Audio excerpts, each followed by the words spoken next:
One. So based on the chin, you find the neck,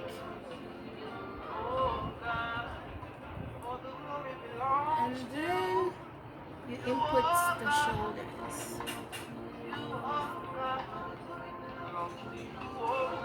You could also have the head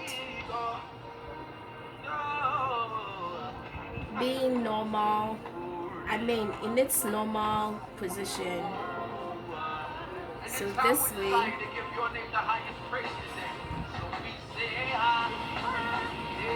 or that way.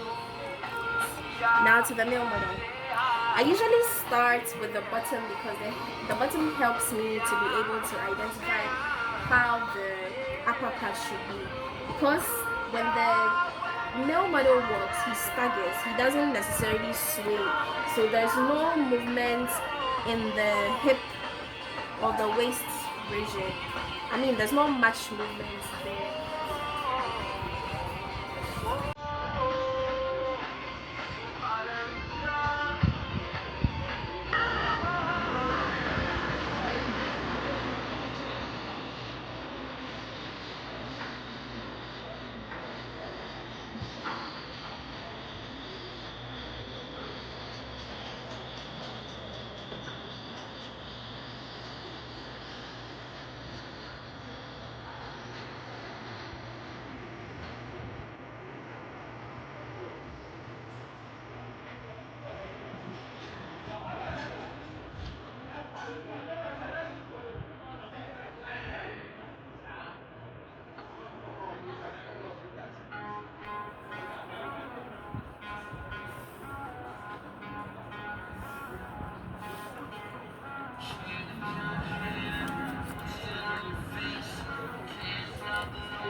So the reason why the space between the legs, you already know that when the guy walks or stands, he stands or walks with his feet quite opened or apart.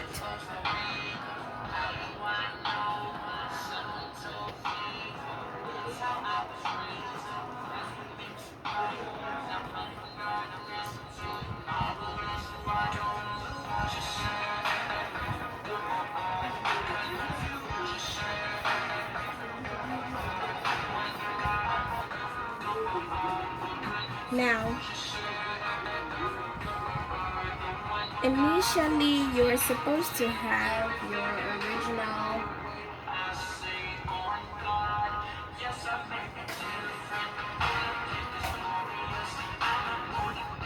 line here, and then you're supposed to have the shoulder line this way, and then your original head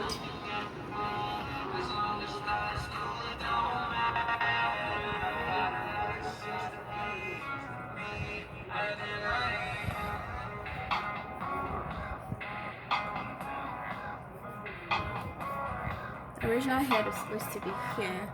Okay, so now we are going to have the lines being parallel to each other. That is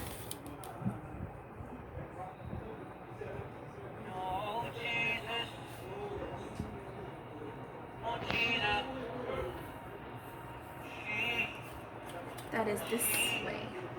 Now, what happens is If the lines are not exactly parallel to each other, your man would look funny. So you have to make sure that the two lines are parallel to each other.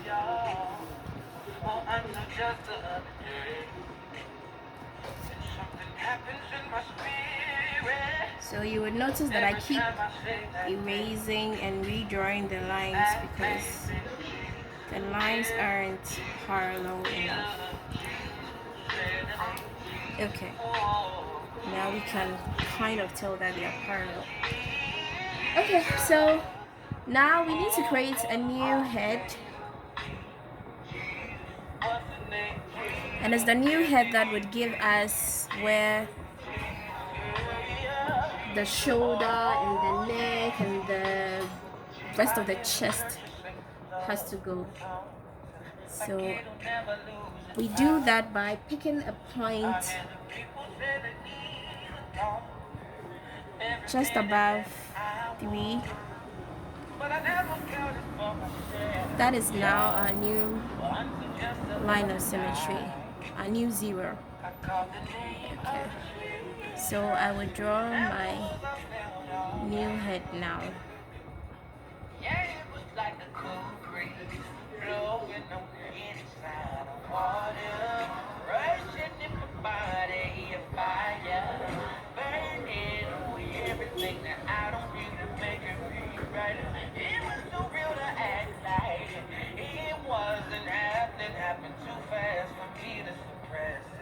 Sorry, I'm deepening the lines.